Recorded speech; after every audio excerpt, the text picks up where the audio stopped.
여러분은 현 시대의 추수꾼들이십니다. 추수꾼들에게 무엇을 추수할 것인가? 그것은 바로 여러분의 전한 복음을 믿고 이거져가는 곡식을 거두어야 하는 일입니다.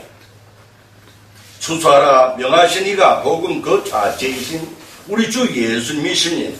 예수님이 누구신지를 이 시간 잠시 살펴보는 가운데 귀차에 들을 귀와 들을 마음을 열어주시는 성령님의 감동, 감화, 역사심에 힘입고 예수님을 바로하는 시간이 되시기를 주님의 이름으로 축원드립니다.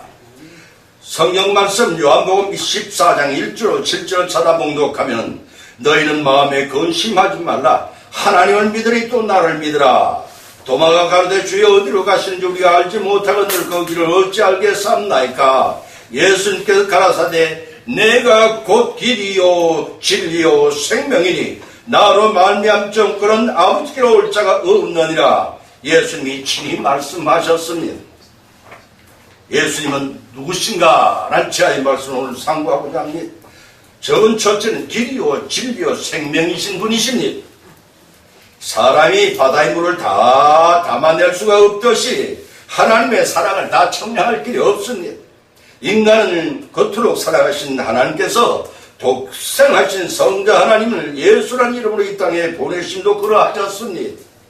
마태복음 1장 21절에 요셉에게 주님의 사자를 보내서 아들을 낳으리는 그가 자기 백성을 구원할 자이심이라고 하셨습니다.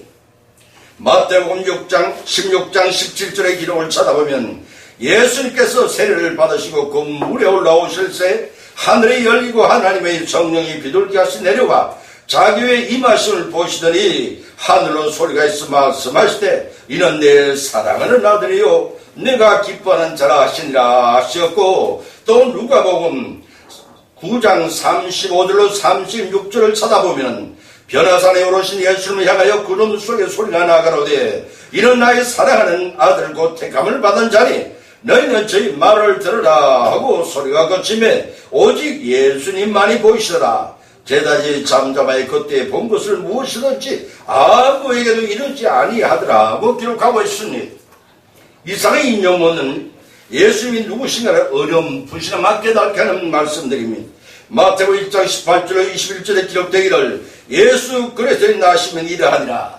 그 모친은 마리아 요셉이 마리아와 전하고 동거하기 전에 성령으로 잉태된 것이 나타나더니 그 남편 요셉이 어려운 사람이라 가만히 걷고자 생각할 때 현명하여 천사가 나타나 무슨 말다 저에게 잉태된 자는 성령으로 된 것이라. 아들을 낳으니 이름을 예수로 하리라. 그는 자기 백성을 죄의 주에서 구원할 자이십니다 말씀하셨습니다. 또 창세기 3장 15절에서는 여자의 후손 오셔서 인류를 구원하실 주님이 바로 예수 그리스도심을 성경 읽는 자들에게 교훈하고 있습니다. 이 예수님께서 요한복음 14장 6절에 친히 말씀하시기를 내가 곧 길이요 진리요 생명이니 나로 말미암지 않고는 아버지께로 올 자가 없느니라. 분명히 자신이 누구이심을 밝히셨습니다. 첫째는 길 되시는 예수님을 뵙으니 로마가 세계를 정복하고 호령하던 시대에는 모든 것은 로마로 통한다고 하였습니다. 오늘날에 이 말이 변화의 모든 부와 꿈을 이루는 길은 미국에서 이루어진다는 말이 생겨났으니 좋은 아이디어 하나만 가지면 하루아침에 100만 장자가 되는 곳이니, 그런데 그 부를 누리고 행복해져야만 하는 미국인들이 도리어 자꾸만 불안해져가고 무기력해져서 정치과 의사를 찾아가는 사람들이 많이 늘어나고 있다는 것입니다. 부를 소유한다는 것은 안 가진 것보다는 가진 것이 분명히 편리한 것이기도 하지만 그것이 행복의 척도나 행복의 길이 아니라는 것을 말해줍니다. 인간의 정욕을 충족시키는 지름길로 세계의 모든 길이 통하다는 로마도 금세기 부와 행복을 이루어주는 아메리카의 드림도 미국도 몇백 년 후 고작일 뿐 사람에게 영원히 행복하고 영원한 생명을 주는 길이 되지 못하고 있습니다. 그러나 2017년이 지난 지금 돌이켜보면 인류의 죄를 대속하기 위해 이 땅에 오셔서 선악과 범죄로 하나님과 원수가 되어 죽을 수밖에 없었던 인간의 화목제물이 되어주신 분이 계십니다. 그분은 하나님과 인간 사이의 선악과 범죄로 막힌 담을 허시고 화평히 하나님 앞으로 나아가는 생명의 길을 여신 그분이 바로 우리 구주 예수님이십니다. 그 예수님은 생명 구원의 길을 열어주시려고 이 땅에 오셔서 천하보다 더 귀한 것이 생명이며 천하를 얻고도 제 생명을 잃으면 무슨 소용이 있느냐고 반문한 말씀하셨습니다. 그렇게 설파하신 그분은 천하보다 더 고귀한 인간의 생명을 창조하셨고 인간이 살기에 최적의 환경과 최고의 행복을 누릴 수 있도록 성부 하나님께서 창조하셨다. 지금도 창조 섭리대로 통치하시는 성삼일체의 제2위 되시는 하나님이시오.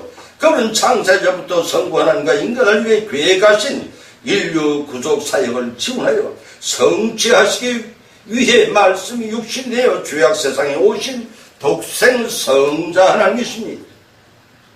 저 사람 아담이 선악과 범죄로 낙원을 쫓겨난 이후 에덴 낙원의 문에 돌려쳐진 화양금의 몸을 상하시고 보혈을 흘려주심으로 잃어버린 낙원을 찾아 들어가는 길을 열어오셨고 단 하나의 유일하고 영원한 생명길이신 분이 바로 그분이십니다. 사도행전 4장 11절에서는 베드로가 다른 이로서는 구원을 얻을 수 없나니 전하의 인간의 구원을 얻을 만한 다른 힘을 우리에게 주신 일이 없다고 고백하고 있습니다. 여기서 다른 이름은 바로 성자 예수 그리스도를 가리키는 뜻입니다. 우리는 어떤 선행이나 공로나 물질로 하나님의 영원한 나라에 도달할 수는 없습니다. 그러나 예수님은 자신이 산제물이 되셔서 그 길을 열어주셨습니다. 그 길은 오로지 출애굽이요 광야 이스라엘 2세대를 이끌었던 여호수아와 하나님의 인도를 받아 모형천국 가나안 땅에 들어갔던 것처럼 예수를 믿음으로 의지하고 따를 때 본향에 들어갈 수 있는 길입니다. 왜냐하면 그분은 우리가 천국에 들어가는 길이요 진리 되시고 생명이 되시는 분이시며 유일무이한 길이기 때문에 믿음으로 구원을 받습니다. 이런 믿음으로써 성령 하나님의 역사하심이 영원한 생명길로 나가는 우리 모두의 여생이 되시기를 예수님의 이름으로 간절히 축원드립니다. 두 번째는 진리 대신 예수님을 뵙습니다. 세상은 10년 주기로 변하지만 진리는 불변합니다. 영국의 역사 철학자 토인비 박사는 인간이 만든 모든 진리란 한 세기를 넘지 못하고 소멸되지만 예수님에 대한 기록한 성경은 2000년이 지난 오늘에도 더 많은 독자층을 가지고 더욱 새롭게 읽히고 있다는 성경이야말로 참 진리의 말씀이 수록된 책이라고 극찬을 했습니다. 진리는 세상이 변할지라도 변하지 않습니다. 그렇다면 진리란 무엇인가? 논리의 법칙에 일치하는 지식을 진리라고 하고 철학적으로는 누구나 인정해야 할 보편 타당한 지식을 진리라고 합니다. 히브리어로는 에메트, 헬라어로는 알레테이아라고 합니다. 이는 진술인 내적 일관성 혹은 사실에 부합되는 것을 말하거나 사실 그 자체를 말합니다. 이 진리는 단어는 성경에서 문자적으로 의미하는 것이 그 이상의 많은 뜻을 함축하고 있습니다. 출애굽기 18장 21절에서 모세의 장인된 일로가 대학 밑에 온종일 줄을 서서 재판을 지내는 백성들을 보고 백성 가운데 제덕이 겸비한 차를 세워서 그들에게 대학 밑에서부터 고생하지 않고 재판을 받도록 권한 것이 있습니다. 이 권면의 진리의 개념에서 하나님의 속성에 가까운 것이라고 볼 수가 있습니다. 히브리서 6장 18절에서는 하나님은 거짓말을 할 줄 모르는 분이심을 밝히고 있고 요한복음 17장 10절에서는 예수님께서 저희로 진리를 거룩하게 하옵소서 아버지의 말씀은 진리이다 라고 증거하신 바 있으며 예수님은 바로 그 진리 말씀이 육신이 되신 바로 진리 그 자체 되신 분이십니다. 요한복음 8장 31절 31절에서 너희가 내 말에 거하면 내 참 제자가 되고 진리를 알지니 진리가 너희를 자유케 하리라고 하셨습니다. 때문에 진리는 하나님의 말씀이요 권원의 복음입니다. 성경적인 가장 비극적인 장면 가운데 하나는 사람을 만드신 창조주신 예수님이 빌라도의 재판 자리에 나아서가 심문을 받았다는 사실 및 또 요한복음 18장 37절 38절에서 내가 이를 위해 났으며 이를 위해 세상에 왔나니 곧 진리에 대하여 증거하려 함이라. 무릇 진리에 속한 자는 내 소리를 듣느니라고 말씀하자 빌라도가 진리가 무엇이냐 반문 짓고 예수님이 대답을 듣더니 돌아서 버렸으니 무례한 빌라도의 진리에 대한 질문은 복음을 알고자 하는 것이 아니었으니 참 진리를 듣고자 함도 아니었으니 단순히 철학적인 교만에서 무신론적인 세상에 쳐들어 네가 진리를 알기를 하느냐고 비부터 시작한 말로 던져보았던 것에 불과했으니 이 진리란 믿음으로 인도해주는 복음으로서 언제나 정과 충분한 사람들이 듣고 받아들일 것이니 말 것인지 각자가 마음으로 결정할 문제이지 결코 세상의 윤리나 철학적인 이론을 따질 수 없는 정렬의 것이 본질입니다. 예수님은 어둠을 참빛으로 밝히신 진리 그 자체이시며 요한일서 14절을 찾아보면 말씀이 육신이 되어 우리 가운데 거하심에 우리가 그 영광을 보니 아버지의 독생자의 영광이요 은혜와 진리가 충만하더라. 사도 요한이 정도한 바 있습니다. 또 시편 119편 142절 160절에서는 진리는 주님의 법이라. 요한복음 17장 17절에서는 하나님의 말씀은 진리라고 예수님이 친히 밝히신 바 있습니다. 성경에서 기록하기를 능력면으로 볼 때 진리는 거룩하게 하고 요한복음 17장 17절로 19절의 말씀이 진리는 세 사람을 더럽게 하며 예배서 4장 24절의 말씀이 진리는 영혼을 깨끗게 하고 베드로전서 1장 22절의 말씀이 자유케 한다고 요한복음 8장 31절 32절에서 밝혀주고 있습니다.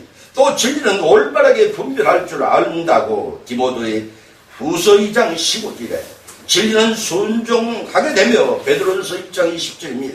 진리 안에서 서게 되며 베드로전서 12절을 얘기합니다. 진리 안에서 행하게 된다고 요한산서 1장 3, 4절에서 기록되고 있습니다. 따라서 진리는 말씀이 육신이 되신 분이시오 예수님은 독생하신 성자 하나님이시오 그리스도이십니다.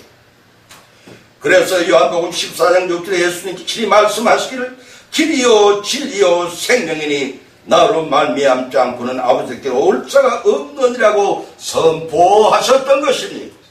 세 번째는 생명 되시는 예수님 뵙습니다. 현대 물질계는 복제를 만들고 복제 젖소를 만들어 키우고 마치면 인간마저도 머지나 복제할 그날이 세상에 물론 살고 있으니 그런 인간의 생명공학이 아무리 발달하여도 하나님이 창조하시어 존재해 있는 생명체에서 추출한 핵세포를 가지고 분리시키거나 합성시켜 재창조하는 것에 불과한 것이니 태초의 아담과 하와를 창조한 것처럼 완전한 최초의 창조란 인간의 능력은 불가능한 사실을 인간은 겸손하게 받아들여야 합니다. 왜냐하면 경외심이 없이는 생명이 재창조라고 할 수 없는 복제는 복자의 사용에 따라 악용되면 인간의 교만을 부르고 인류 폐망의 결과를 불러올 뿐입니다. 창세기 3장 2절로 5절을 쳐다보면 여자가 뱀에게 말하되 동산나무의 실과를 우리가 먹을 수 있으나 동산 중앙에 있는 나무의 실과는 하나님 말씀에 너희는 먹지도 말고 만지도 말라 너희가 죽을까 하노라고 하시느니라 하면서도 호기심이 일어난 것을 간파한 뱀이 너희가 그것을 먹는다면 너희 눈이 밝고 하나님과 같이 되어 선악을 알 줄을 하나님이 아심이라고 충동질을 했으니 아담과 하와는 범식도 하고 먹음직도 하고 선악과를 따먹음으로써 죽음을 받아들여야만 했습니다. 왜냐하면 그들은 하나님 말씀을 거역했기 때문입니다. 거역하여 불순종의 원죄를 저질렀기 때문입니다. 뱀의 유혹에 넘어간 인간의 선택이었으니 천지 만물을 여세 동안 창조하시고 인간의 살기 위해 최상의 환경과 최상의 행복한 에덴 나무에서 삶을 허락하시면서 심히 좋았더라고 하나님께 기뻐하셨습니다. 그런데 하나님의 형상을 담은 인간은 하나님과 같이 된다는 뱀의 유혹에 빠져 죽음의 길을 향해 가는 인간을 긍휼히 여기사 하나님은 독생자 예수님을 보내 구원케 하셨습니다. 성부 하나님이 왜 예수님을 보내셔야만 했는가 했니? 아담의 선악과 원죄를 유전받고 태어난 인간인지라 어느 누구에도 무죄 무만 제복이 될 만한 제물감을 구할 수가 없었습니다. 동시에 하나님과 사람 사이에 막힌담을 흘고 화목제물이 될 만한 적격자를 또한 구할 수가 없었습니다. 이를 아시는 성부 하나님께서는 독생하신 성자만이 무험하시고 무죄하셔서 인류의 죄를 대속하고 화목제물로 보내셔야만 했습니다. 하나님과 인간 사이 중재대로 성자를 예수님이란 이름으로 이 땅에 인류의 대속주로 십자가를 지게 하셨던 것이니, 이런 말미암아 십자가 위에 흘려주신 예수님의 보혈을 믿는 자마다 죄인들이 새 생명을 얻는 영생의 길을 활짝 열어주신 것이니, 아멘. 인간 사이의 길은 두 가지 길을 나누었습니다. 말한 사람들이 선한 넓은 길은 불신으로 영원한 죽음으로 이루는 길이요, 믿는 자의 길은 좁습니다. 그리고 협착한 길은 믿음으로 하면 영생을 이루는 길입니다. 이 둘 길 중에 한 가지 길을 모든 인생은 반드시 택해서 가야만 합니다. 사랑하는 동역자 여러분, 지금 어느 길을 가고 계십니까? 생명 대신 예수를 믿음으로 천국을 향해 나가나, 아니면은 세상 연락에 취한 영광의 길을 걷는가를 깨우쳐 불신자들에게 영생의 길을 열어주는 전도자의 길을 다시를 주의 이름으로 축원을 드립니다. 예수님의 12제자는 빌립의 아버지를 보여달라는 우매한 진지한 질문에 예수님은 자상하게 이렇게 답변해 주었습니다. 내가 곧 길이요 진리요 생명이니 나로 말미암지 않고는 아버지께로 올 자가 없느니라고 하셨습니다. 이 말씀 중에 예수님 자신을 길이라고 명백히 정의하고 있는 것은 진리와 생명처럼 구속사적인 의미와 상정적인 의의를 진보했습니다. 예수님은 죄로 인해 상한 가운데 있는 사람들을 위해 하나님과의 막힌 담을 허시는 화목제물이 되셨고, 인간의 모든 죄를 대속하시는 십자가를 지심으로써 사람이 하나님과 직접 교제할 수 있는 길이 열려졌습니다. 이 길은 구약시대의 피제사를 지낸 대제사장만이 들어갈 수 있던 성소와 지성소와 한가운데로 난 길이며, 예수님께서 십자가 순환을 통해 자신의 육체가 휘장이 되어 친히 찢어 놓으신 길임을 히브리서 10장 20절에 밝혀주고 있습니다. 이 길은 예수님이 대속의 십자가를 지심으로써 활짝 일어놓으신 생명불멸의 길입니다. 인간의 영혼은 불멸입니다. 불신자는 심판의 벌로, 신자는 영생의 벌로 나올 것입니다. 이제 남은 일은 영생의 길을 가느냐, 영벌의 지옥으로 향해 가느냐, 여러분이 전도를 어떻게 받아들이냐에 달려있습니다. 이왕이면 영생길을 택하셔서 어떤 어려움과 두려움이 있을지라도 인내로 승리하시는 길로 불신자들 인도하시는 동역자 여러분 되시기를 예수님의 이름으로 간절히 축원을 드립니다. 찬송가, 새 찬송가 453장, 옛날 찬송은 506장이 되겠습니다.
요한복음 1장 1절로 5절의 말씀을 봉독하면, 태초의 말씀이 계시니라. 이 말씀이 하나님과 함께 되셨으니 이 말씀은 곧 하나님이시라.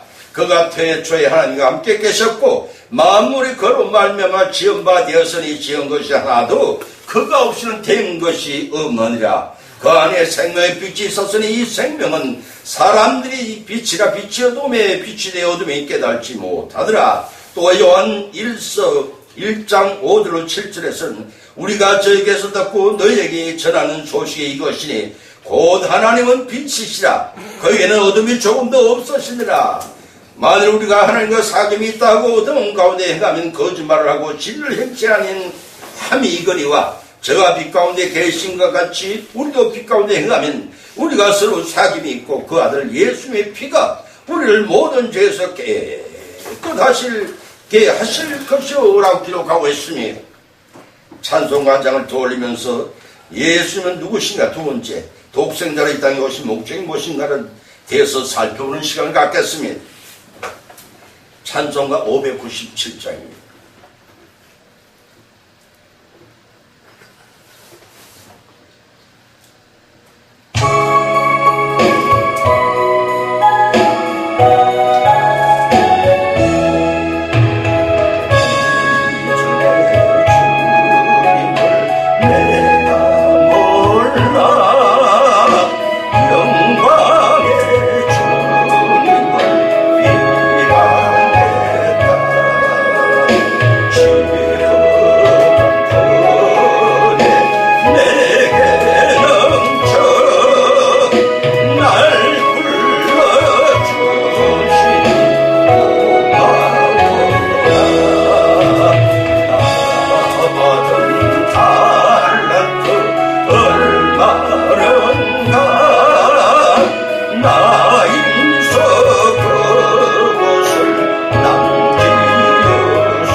이어서 예수님은 누구신가, 독생자로 이 땅에 오신 목적이 무엇인가를 살펴보는 시간을 갖겠습니다.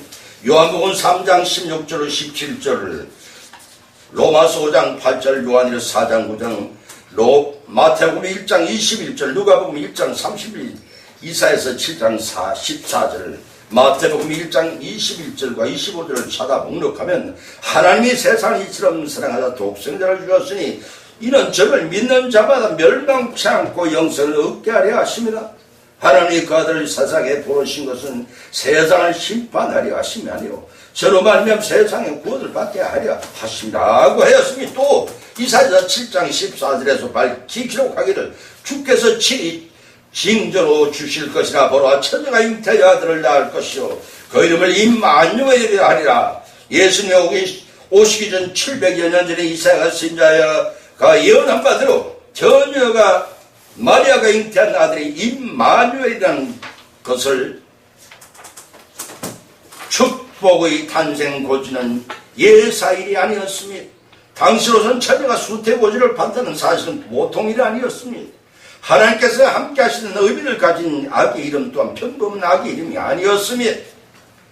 천사가 고지해 준 예수란 아기 이름의 의미는 여러분이 잘 아시는 구세주란 뜻을 가지고 있는데, 하문 표기는 구원할 구, 인간세, 임금주, 곧 세상을 구원하실 임금 또는 죄악과 악마의 굴레서 인류를 구원하실 메시아의 사명을 가진 분이시오.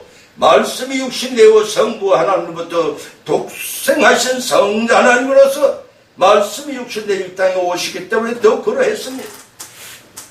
본문 16절을 보면 독생자는 단어가 나타납니다.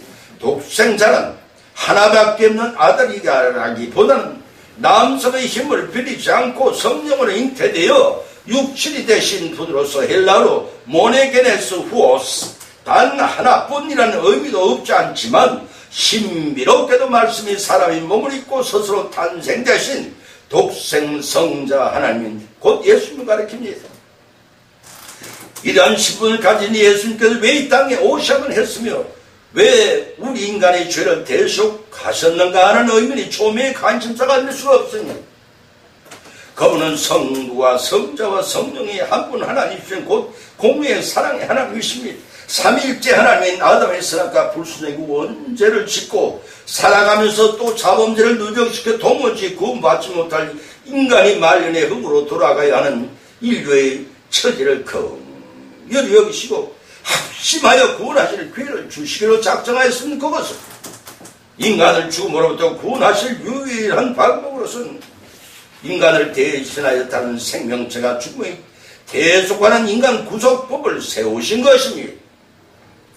히브리서 9장 22절에서 밝히 기록하기를 율법을 쫓아 그의 모든 물건이 피로써 정결케 되나니 피함이 없이는 사함이 없느니라. 이 말씀 중에서도 그 원인을 우리는 찾아볼 수가 있습니다.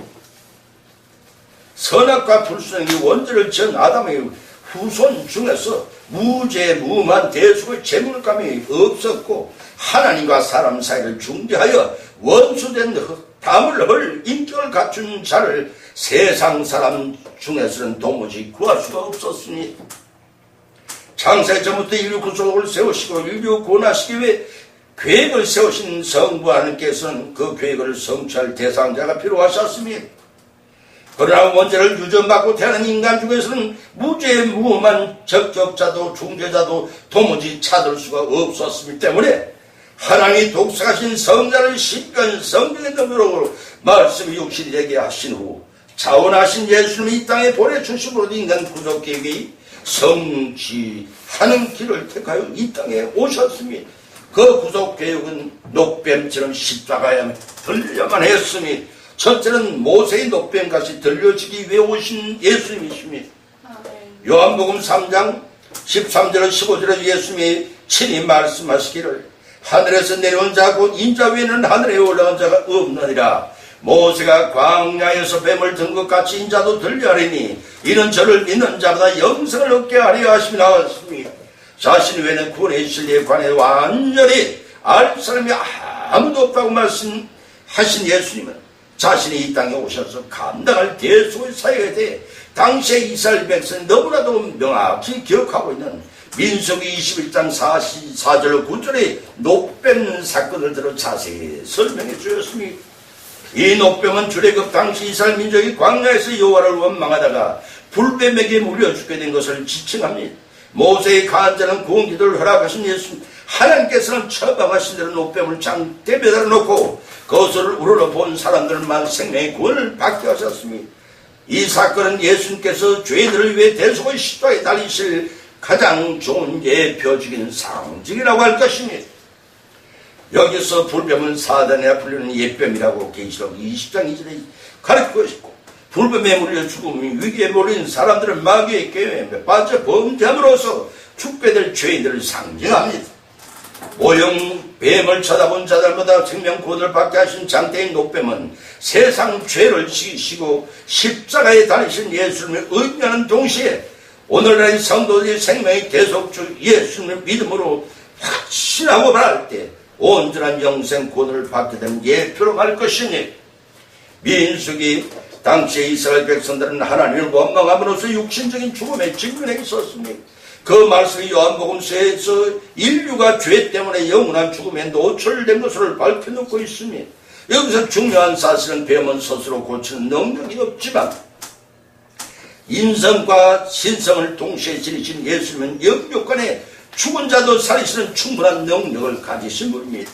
본문 14절에 들려야 한다는 뜻으로 해석된 헬라어 휠소데나이 요한복음 3장 28절과 10장 30절에서는 항상 십자가와 관련되어 사용되었습니다.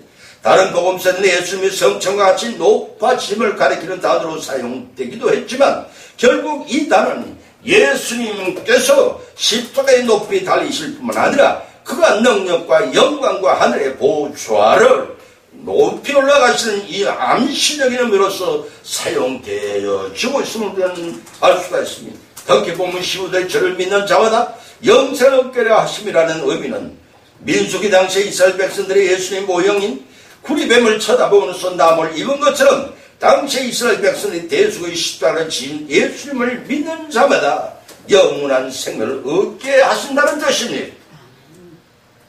영생이란 믿는 자들에게 임할 것인가. 동시에 예수님께서 사람의 몸을 입고 오셔서 십자가 대속적인 죽임을 당하시는 목적이기도 하지 않습니까? 두 번째는 하나님이 사랑하신 세상에 오셨습니다. 요한복음 3장 16절의 말씀을 찾아보면 하나님이 이처럼 세상을 사랑하사 독생자를 주셨으니 이는 저를 믿는 자마다 멸망치 않고 영생을 얻게 하려 하심이라 기록하고 있습니다. 이 말씀은 신구약을 포함한 성경의 중요한 핵심을 담고 있었습니다.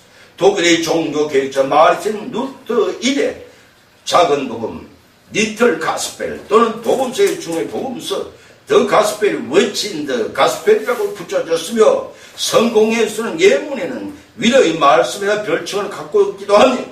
이런 복음의 말씀 중에 세상이란 헬라어나 고소모에 해당되는 말씀으로서 유대인과 이방인을 모두 포함하여 이 땅에 살아가는 모든 인류의 과거, 현재, 미래에도 계속될 살아가는 인간 세상을 지칭합니다.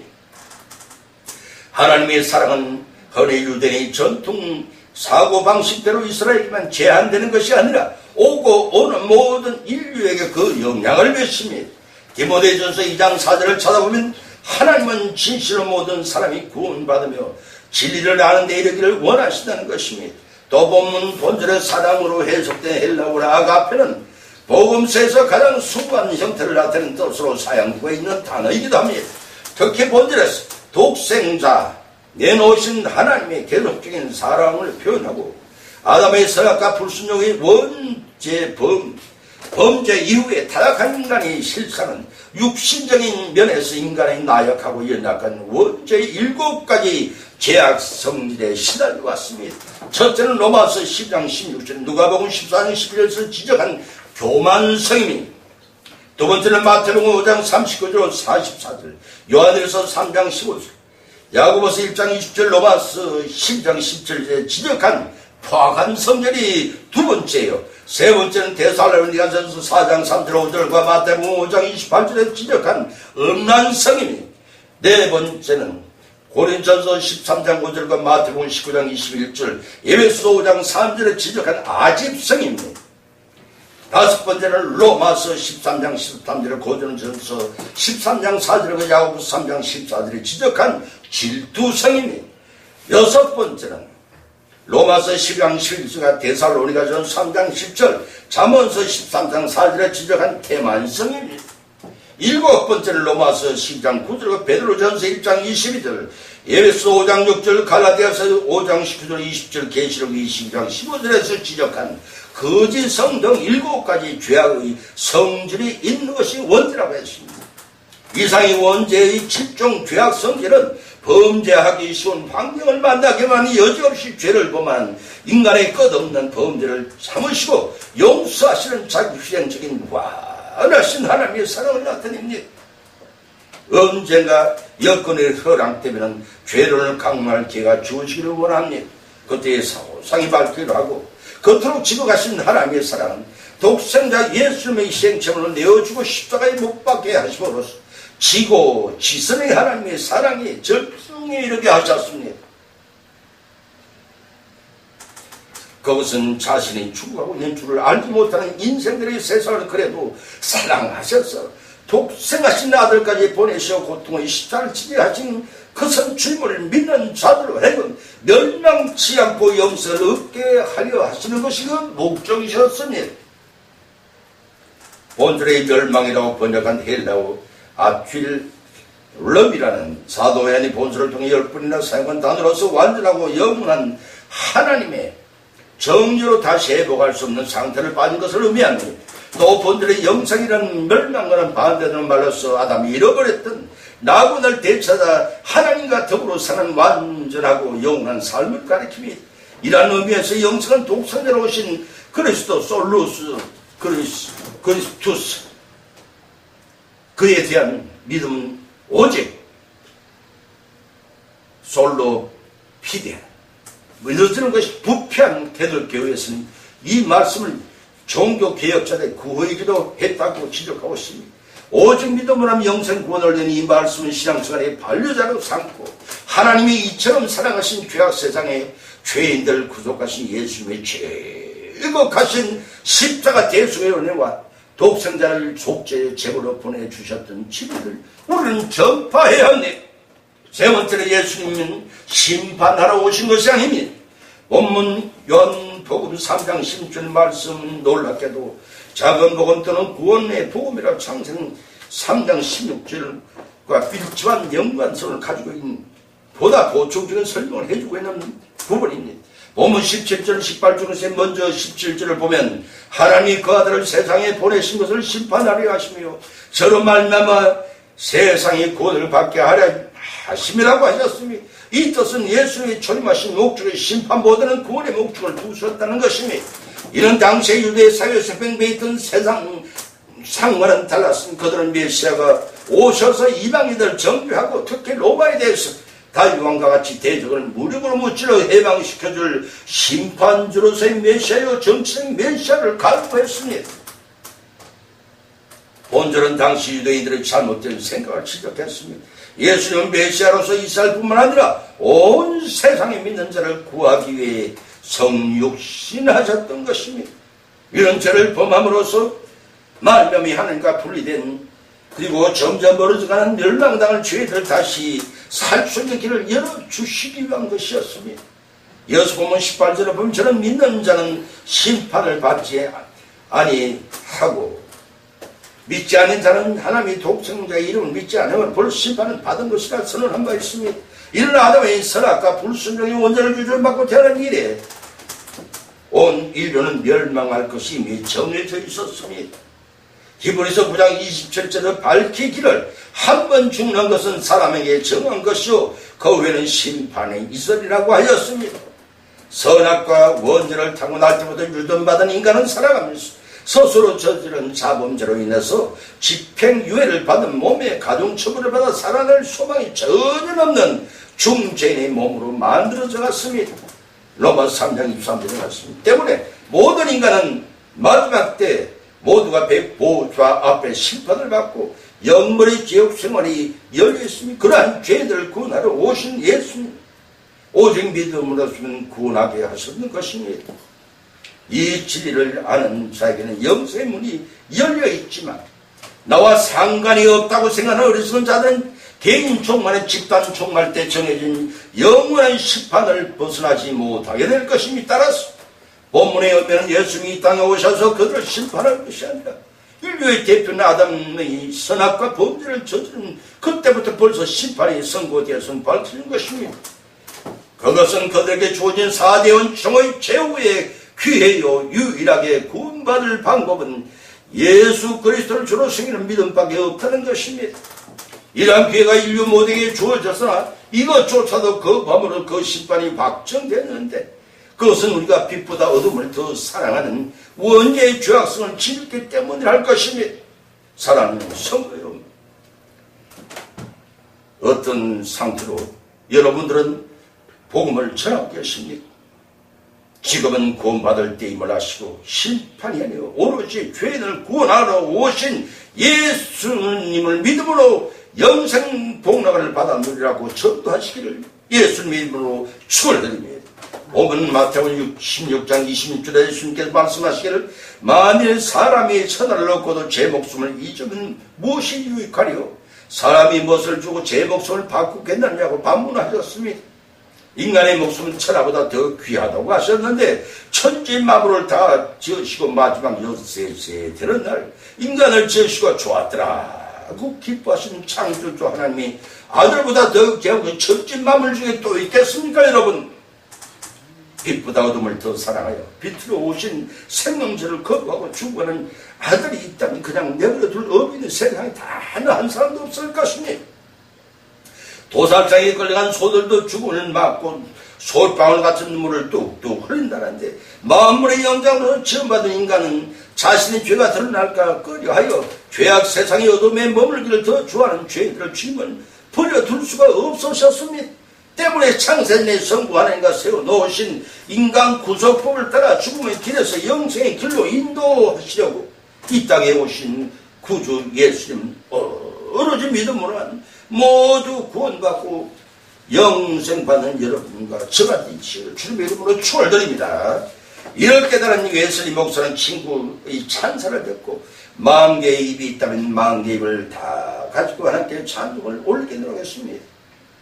만 입이 내게 있다면 만 개의 입을 다 가지고 하나님께 찬송을 올린다고 했습니다. 감사에 충만한 신령 찬양 시로 만들어 발표한 것이 23절 가사입니다. 수많은 부모들이 2차 대전 때 죽은 아들을 추모하면서 자신이 다니는 교회에서 많은 헌금을 하는 날이었습니다. 그러자 어느 한 부인이 남편에게 속삭이시다 의견을 물어봤습니다. 여보, 우리도 남들처럼 아들을 위해 헌금을 해요. 무슨 얘기를 하는 거야? 우리 아들은 살아있잖아. 맞아요. 바로 그 점이 중요해요. 우리 아들의 생명을 지켜주신 하나님께 감사를 드리자는 거예요. 그 순간 남편은 깨달은 바 있어서 하나님께 기도를 드렸습니다. 아버지, 당신은 우리에게 너무나 많은 것을 주셨습니다. 건강을 주셨고 전쟁에서 아들이 살아 돌아오게 하셨으며 심지어는 한 가지 더하여 주셨는데 그것은 바로 감사하는 마음을 주신 것입니다. 기도를 드린 후에 그들 두 분은 많은 헌금을 하였다고 전해집니다. 누가복음 17장 11절 19절 찾아보면 10명의 나환자가 예수님의 고침을 받은 사실이 수록되어 있습니다. 그런데 남을 입은 나환자들의 생각은 제각각이었습니다. 첫 번째는 진짜 나 나은지 확인해 봐야겠는걸. 두 번째는 지금 나지만 앞으로 재발하지 않을까. 세 번째는 나았다면 주님께 감사드려야지. 네 번째 환자는 이제 보니 네 병은 나 병이 아니었던 것 같아. 다섯 번째 환자는 진짜로 다 나은 것이 아닐 거야. 약간 병이 남은 거겠지. 여섯 번째 환자는 세상에 가서 봐야지. 일곱 번째 환자는 주님이 날 위해 애쓴 것이 별로 없잖아. 여덟 번째 환자는 라피 돌리 이런 일을 할 수 있을 거야. 아홉 번째는 사실 나는 이미 회복 중에 있었다고. 열 번째 환자는 예수님께서 내 병을 낫게 하셨으니 감사하가야지. 이처럼 10명의 나병 환자들의 생각은 각자가 달랐으며 10명의 나환자가 다 같이 예수님께 고침을 받고 남을 입었으나 진정으로 감사하는 나자는 단 한 명뿐이었습니다. 10명의 나환자들의 생각이 어찌됐든 오고 오는 세월 동안 죄로 인해 죽어가는 우리 인생들의 생명을 구해 주시려고 이 땅에 오신 독생 성자의 목적은 믿는 자로 하여금 영생을 주시려고 오셨음을 여러분은 의심하시기 바랍니다. 10명의 나환자들처럼 고침받고 남을 입었으면 진정으로 예수님이 십자가 대수의 은혜로 진정으로 감사하는 성도들 여러분도 그분 중에 한 사람들이 모두 되시기를 주님의 이름으로 축원드립니다. 천하보다 귀한 생명을 주신 예수님께 10명 중에 나환자 한 사람처럼 우리도 천하보다 억만배나 더 귀하신 목숨을 미물 같은 우리의 죄를 값을 치르시러 독생하신 성자 예수님께 이 땅에 오셔서 십자가에 대속체물이 되셨습니다. 그분에게 찬미와 영광을 세세 뭉토록 돌림으로써 복음을 전하는 자나 받는 자 모두가 성화 구원을 이루어 나가시기를 예수님 이름으로 간절히 축원을 드립니다. 찬송가 260장을 올림으로써 마무리 기도를 대신하겠습니다. 260장 찬송입니다.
묵도하겠습니다. 이제는 우리 주 예수 그리스도의 십자가 위에서 우리를 위하여 살을 찢으시고 한방울 물과 피까지 다 쏟아신 지극하신 은혜와 성자를 죽이시기까지 우리를 사랑하신 성부 하나님의 만극하신 사랑과 성령님의 교통 감화 역사하심이 오늘 이 자리에 나와 머리수 경배드린 이들과 유튜브를 통해서 이 말씀을 받는 모든 주님의 사랑하는 자들이 지금까지부터 영원까지 함께 계실지어다. 아멘.